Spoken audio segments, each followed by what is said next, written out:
Welcome to Hispanicized Latinas Represent. My name is Ann Vasquez, Senior Advisor at The Wrap.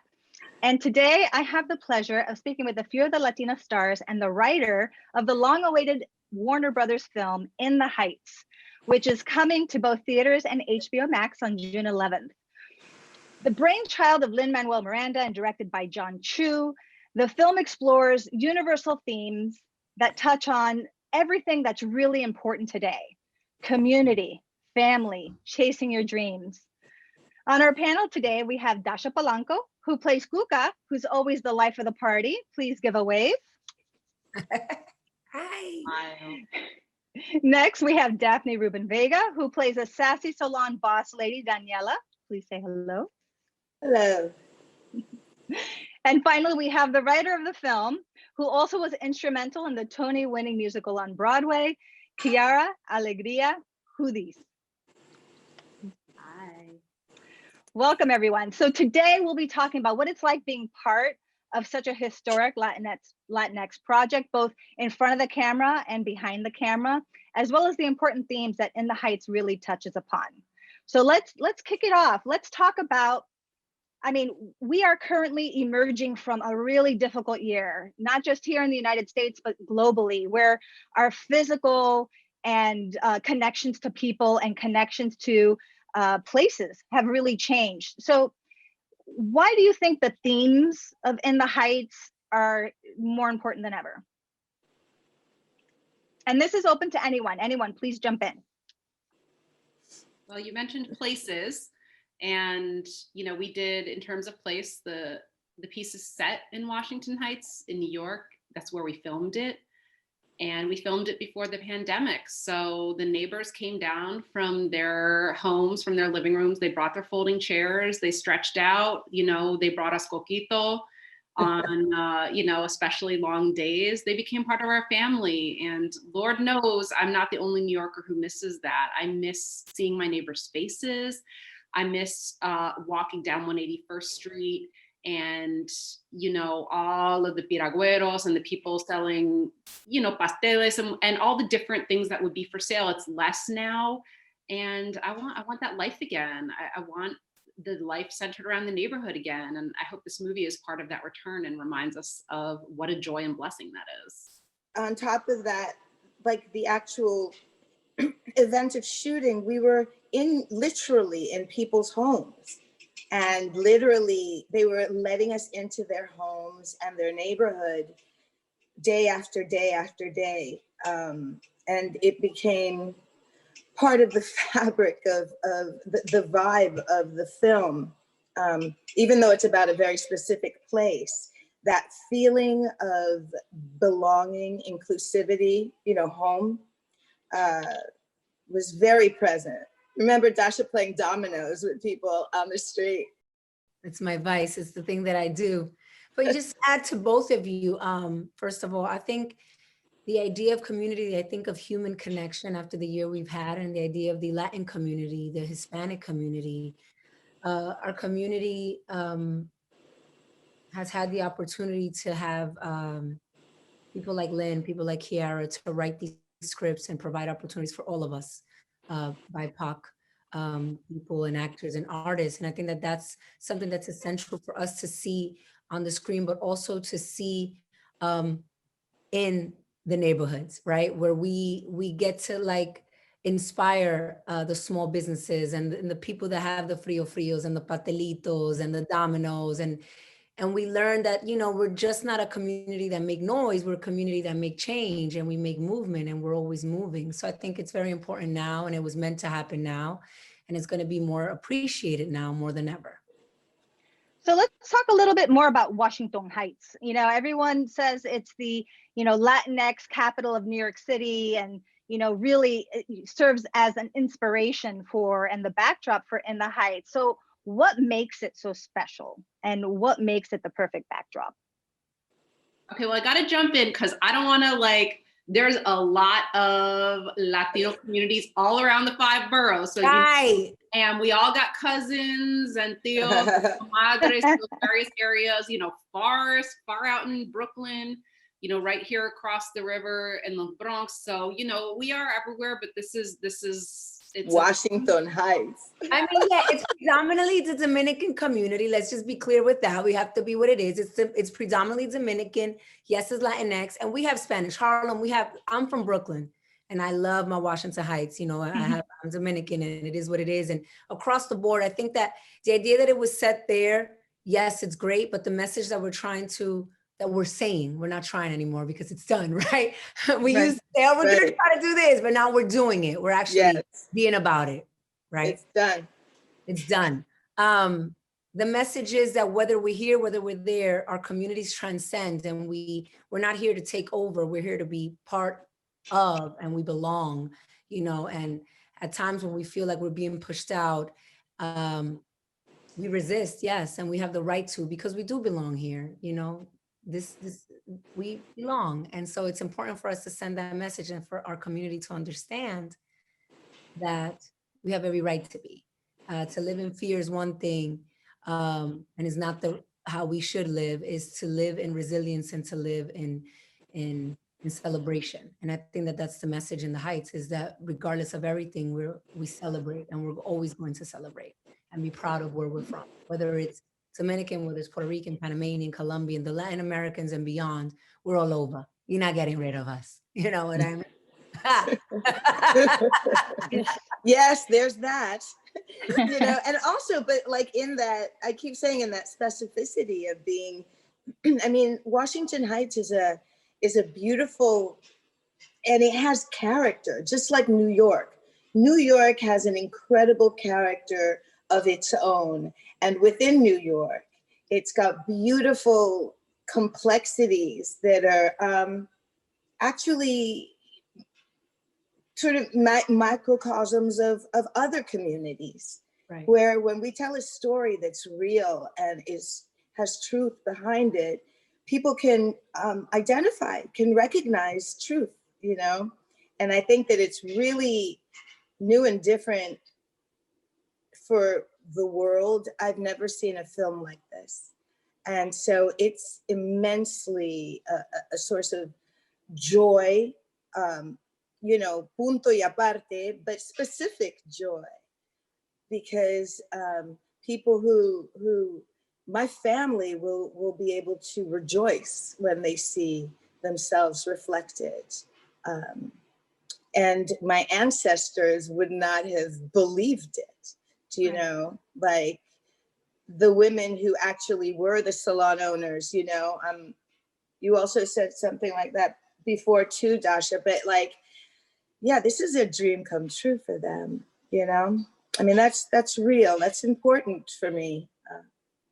And in terms of sense of place, you know, I had a chance to screen it this past weekend, and you can smell it, you can hear it, you can see it, you want to dance to it. I mean, you feel the sense of place, which I think absolutely. Right now it's happening. You know, you just get this sense of place, and it really just piques all of your senses.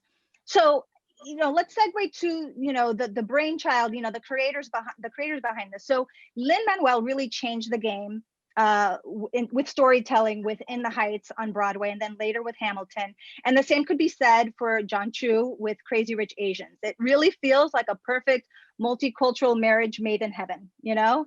What was it like working with both Lin and John, and what was it about their process and their vision that really spoke to you?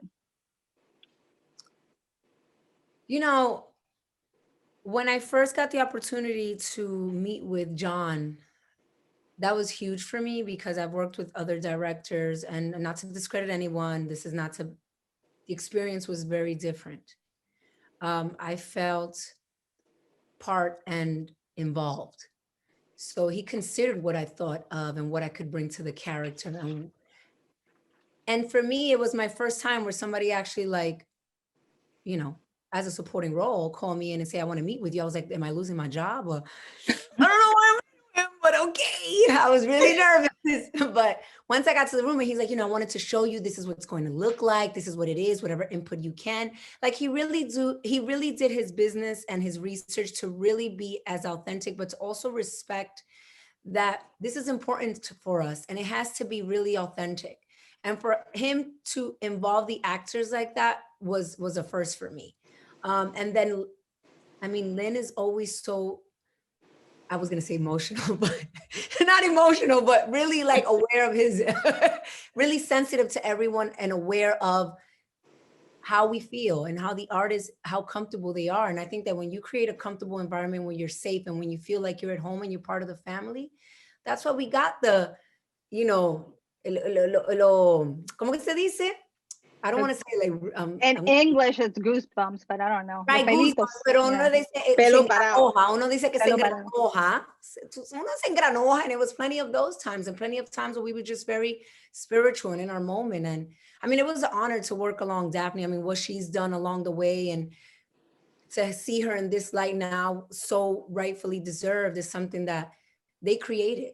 You know, they created that environment. So I'm always proud from that perspective to be able to have that experience in el baúl de los recuerdos, in the trunk of the memories, so that I always know, you know, I'm worthy and it's valuable for us. Quiara, oh, sorry, go ahead, please. No, I was going to actually say that, you know, you mentioned John and Lynn, but like the story, and Lynn wrote music that we can't forget ever, you know, but like Quiara wrote those words. Some of the words that come out of our mouths are just, you know, I know I'm partial, but they're forever words, you know, they're words that strike down to a core of what we're talking about in terms of just humanity and living in the planet, you know, particularly the planet of New York, you know. That we are not invisible, right? Yeah, like her words are, you talk about your words. Yeah, I want to, Quiara, please. Your relationship within the Heights runs really deep. You know, first with the musical on Broadway, then the book, and now the feature film. And I know it was intentional on your part that really people come away with a different experience. So if you've seen the Broadway show, the film is gonna, that you wanted to have a different feeling. Can you speak a little bit more about that and the process? Sure. I started collaborating with Lin-Manuel in 2004 on In the Heights. And so back then we were much younger and we were kind of like two New York kids. I was a transplant because I'm from Philly. We were two New York kids trying to find our way. And we were like, let's hold hands and try to find our way together with this piece, writing out of the community. And out of a desire to really hold space for joy. That's why I wanted to join the project, because it's so much about our genius at celebration and our genius at holding joy. And if you aren't hip to the history, you might look at that and think, oh, they're a very happy people. But what you actually know is that like we have been celebrating in the face of catastrophe, in the face of struggle for so long. And that makes the joy that much richer. It makes it that much more meaningful and powerful. So the thing I love about collaborating with Lynn on the Broadway musical, and little fun trivia fact for folks out there, book is a very confusing way to just say the script of a show. So I wrote the script of the Broadway musical and then the screenplay for the movie. And the thing about Lynn is he's a very like circles rise together person. So he wants everyone in the room to be their best self so that we can all rise together. And he does it with such a light touch and so much, just having so much fun. It's really inspiring. So that was my journey with him. And then when John came on board, you know, we mentioned this line that Abuela Claudia has, which is little details that tell the world we're not invisible.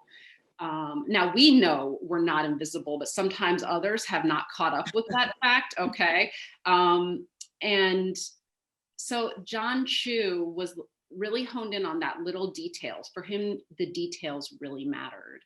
And so he would ask us all about our detailed input. And he was very much like Lynn in the sense that he brought out your best self so that actually it was on you to bring out your own best self. It was so deep and so beautiful. And he reminded me a lot of Abuela, because directors always take up a lot of space, okay, but this dude is humble too. Like, he's the most humble person, but also very present, and a grand presence. The ability to do both of those things makes him a very special artist and leader. Yeah. Daphne, I wanted to ask you about Daniela, you know, sassy boss lady. I mean, really a boss. And, you know, she runs this salon. She's, you know, passionately outspoken. What makes her, and maybe I've answered my question, but what makes her uniquely Latina and special? I think Daniela is an enlightened, an enlightened being. You know, she knows that that it's all hands on deck in this community, and so her presence is powerful. I mean, I think that the salon is so representative of what women have done throughout the world to like love, counsel, groom. You know, it's the church for healing, you know, inside and out, you know, and a little bochinche on the side, you know. It's like where stuff like it's like clarified, and like you know, I really do think of her as the woman who expresses to live her best life and celebrates individuality, celebrates creativity, celebrates things not things off the beaten path, and also like helps to celebrate another kind of perfection. I don't know what I'm saying, but that like there's a certain trend of like what should, especially physically or being a Latina, what things should look like. And I think that our salon, Cuca, you know, and Carla and I, you know, and Vanessa, like implements celebrating diversity, and that not everybody grows at the same rate, and that perfectionism is kind of like, you know, a word used to oppress. And sometimes, you know, that like there's a certain standard of beauty, and it's very oppressing. I think that we get to show what different kinds of real beauty look like, you know, and self-expression.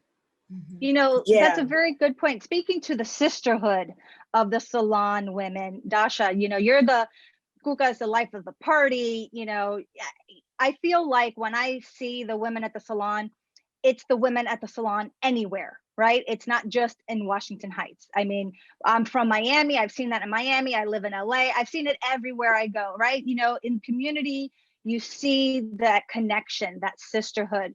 Can you talk a little bit about that and the importance of that sisterhood? I think the importance of an establishment such as like the salon, right, in our communities and what it resembles, whether it's the salon or barbershop or the point of, I find the salon to be the place of the revolving door where we go and get our own therapy, right? We can agree to disagree. We can all disagree, but we have each other's back. And I think that that's where, that's what we need more of, that it's okay for us to disagree and have our differences, but when it comes down to having each other's back, we have to have each other's back. And so that in the salon, to be the life of the party, to bring light, to bring laughter, it's what we see through our communities all the time. And it takes, you know, to add to what Daphne was saying, as far as like, to own a business in our community as a minority, I hate to use the word, but majority, major minor chord. I think it's important for us to know that it takes a lot. It takes double the work and a lot of struggle, and it's never a sense of entitlement. And we are very aware of that. So when we have it, we want to take care of it. We have to nurture, and we want to bring it forth to our neighbors and those that are part of our community, our neighborhoods. You know, it's our place of home. It's our place of safeness, of security. And, you know, regardless of when and where, we can always go to the salon.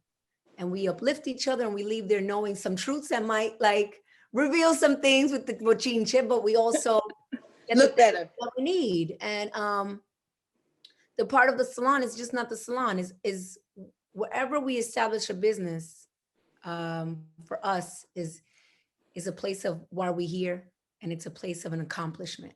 So we have to be proud of that, and we want everyone to support it. And I think that that's the representation of salon as the ladies of the salon. It's not just that we're there, you know, doing hair. We play a vital role in our community, right, Daph? Yeah, and like, lest we forget, I mean, people like our predecessors, the women, I mean, everybody's got, I mean, I don't know, I don't want to like be misquoted, but I know that I had an aunt in my family who made a living pressing hair, doing black and brown hair. Because she knew how to do it. It was a way for her to make her own individual empowered coins. And that's how, and also to be in the community, and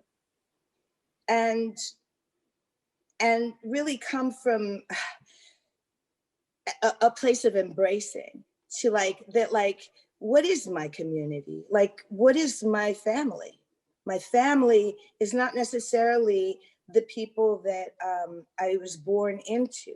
That my actual family is Abuela Claudia, is Cuca, is that one over there, that like we take care of each other. Usnavi is family, you know, Nina You're is family. chosen, your chosen family, right? The ones you choose Yes. to surround yourselves with. Right. Like, even like you said, like those we don't agree with, even Graffiti Pete is family, you know? That's true. And so, so yeah, that's the world that we live in, that like we celebrate. What happens from just doing your hair, huh? Just Yeah, right? Rolo and a blower, and what happens from that magical? Get a little fade, you get a little fade, and it's magic, you know? Better than therapy, Nails better and than tras. therapy. Absolutely.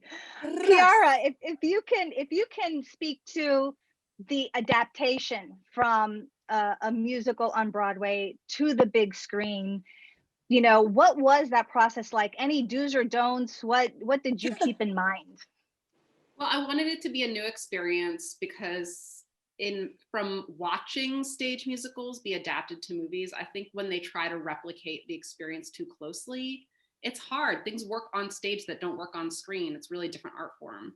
So I was like, let me keep the heart and soul, the spirit of this piece, but let it come alive on screen in a new way. So Cuca's part of that. Cuca did not exist in the Broadway version of the musical. But what I wanted to do, I invented some new relationships. So now Daphne's the boss, Daniela's the boss's wife is Carla.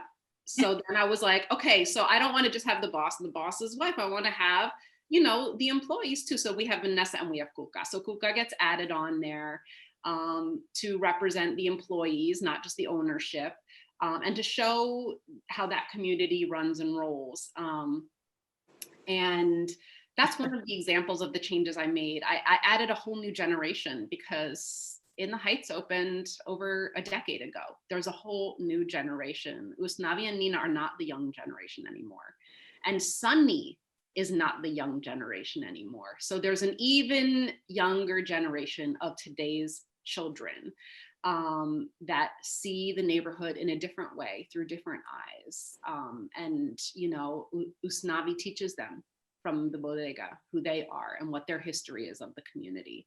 So there's a lot of new stuff, and it was very nice because, you know, these people are here in Washington Heights today, but our dreams exist in the Dominican. Our dreams exist, you know, in Miami, con mami. You know, our dreams exist in a broader circle, and the screen can go there in a way that the stage can't. So we go there, we go to the beach, we see Abuela Claudia's past in Havana. We see those dreams walk alongside the characters on the sidewalk over on, you know, 185th.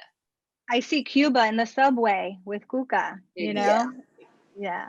It was really, really, really such powerful visual storytelling. And so one thing that also is very important in the film is language. right? You go between Spanish and English. There's subtitles in some parts, but the music, you know, for the most part, not that's not subtitled. What role do you think language plays in the film, and to what extent do you think the film transcends language? Because in a certain sense, I think it does. Well, I think of this one scene between Nina and her father, Kevin. And he said, I did the subtitles, I did the translations, and he says, "Tu eres boricua," to his daughter. Their history is, he was born in Puerto Rico, she was born here. And when I was doing the subtitles, there was a lot of discussion about, I translated that to, "Tu eres boricua," I translated it to, "You are boricua." And so then the question was, well, let's translate it further to "You're Puerto Rican." I said, no, because it doesn't mean the same thing. Puerto Rico is the name of the island. Boricua is the name of the people. Boricua is the name of pride and history. And so if he doesn't say, you know, so it's okay. If that goes by and people don't understand, that's okay. But I'm not mistranslating that word. They can Google. Oh, that's great. They can, yeah, they can do some homework. You know, and that's important too, because how many shows have we watched, you know, as Latinos, as people, and the language is, that's not what they said. You know what I mean? I'm always like, that's not what they actually said. You know what I mean? And it's always like, no. So it's important that we understand that language is just not verbally, but also the linguistics of it, the movement of the movie, the language that is, it transcends from just verbal. And I think it was important for us to send that message through the music. Right? I feel like the music that was written and how it was just so well done that I feel like it's so universal that you can't resist like singing towards it and understanding it, regardless if you know the language or not. And but also, language, because there is a scene where they're at the Rosarios for dinner. And yes, blonde ladies come and we're dancing, right? And what I love about how John, and the character of Cuca, played by Dascha, she dances way different, let's say, from Claudia, who has her dainty steps, you know, con este pasillo en un ladrillo, you know, Abuela Claudia is real proper. Dascha's like, shake it, Abuela, let's go. You know, I love about that, right. How John Chu shot it and how Alice Brooks, the cinematographer, shot it. They moved the camera down to waist level, so you actually feel the energy of the body language more. So it's not just English, it's not just Spanish, it's all these different ways we communicate.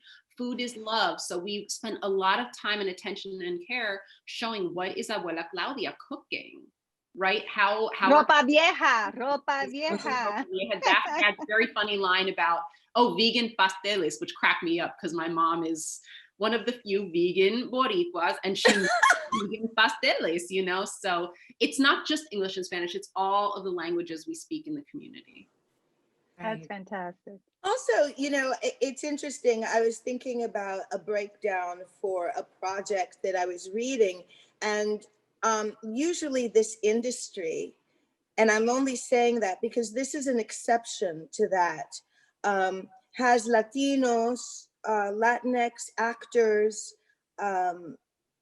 speaking words, perhaps in Spanish, that were not written by people who speak Spanish.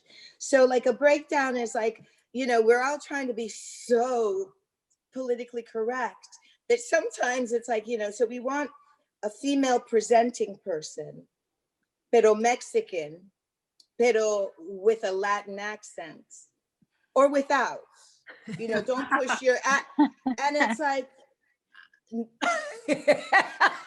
so now que yo soy panameña, is this, you know, I mean, it's just, and it's because we don't yet know the language. We don't yet know that like Spanish is poetry, right?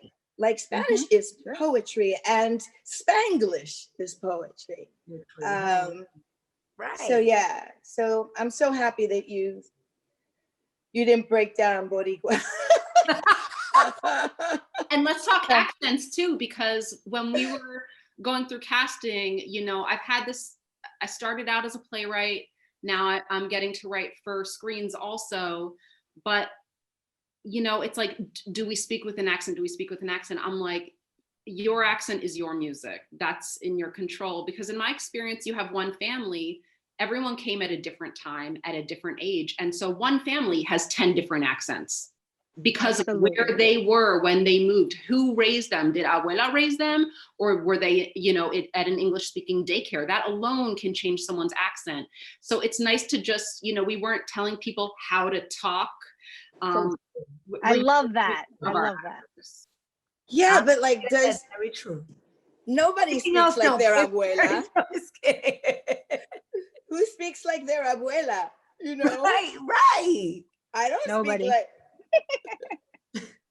So, you know, kind of to close it up, I'm wondering, you know, in terms of what you want the audience to take away from the film. So if each of you could tell me in a word, and if you can't do it in a word, in a few words, what you think you want the audience to take away from In the Heights.